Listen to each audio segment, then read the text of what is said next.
Horses out, we have Holy Minstrel, past the begin, Ginny's Rose, and on the outside, Tibay ng Loob, Princess Angelica, about 5 wide, then followed by Dream Minstrel, Lies Survive, Yellow Heart, and Pagano is the early trailer. Going along for the first turn, we have Holy Minstrel, the leader by about 2 lengths. And Ginny's Rose in second, 4 lengths in third, Tibay ng Loob, Princess Angelica. Now moving up to take 4, down in fifth comes Dream Minstrel, Yellow Heart, I Survive. And Pagano still racing in last, that's still Holy Minstrel by about 2 lengths. Ginny's Rose in second, Tibay ng Loob, Princess Angelica. Now trying to get closer in third and in fourth, Dream Minstrel. Holy Minstrel, then here comes Princess Angelica. Tibay ng Loob is already outside.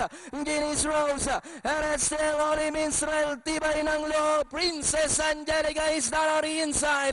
And as they come down to the last 150, we've got Tibay ng Loob already inside. Princess Angelica, Yellow Ward.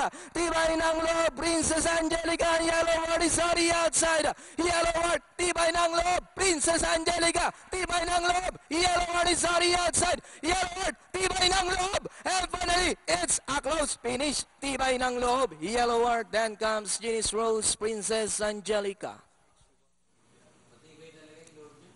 Tibay naman, no? Close